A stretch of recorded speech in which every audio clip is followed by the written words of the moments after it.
હું ફિક્સ ડિપોઝિટમાં એટલા માટે રોકાણ કરું છું કે 10 વર્ષ પછી એ ડબલ થઈ જશે તો મને ઘર ખર્ચ કર્યા પછી પણ પૈસા વધશે. આ મારી માન્યતા છે.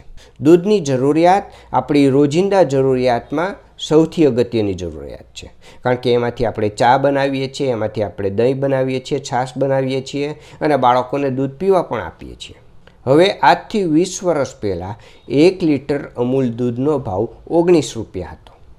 એ 19 રૂપિયાની મેં 20 વર્ષની ફિક્સ ડિપોઝિટ કરાવી દીધી. તો 20 વર્ષ પછી એ ફિક્સ ડિપોઝિટમાં મને 67 રૂપિયા પાછા મળ્યા અને ફરી હું 1 લીટર દૂધ લેવા ગયો તો એ 1 લીટર દૂધનો ભાવ 70 રૂપિયા છે.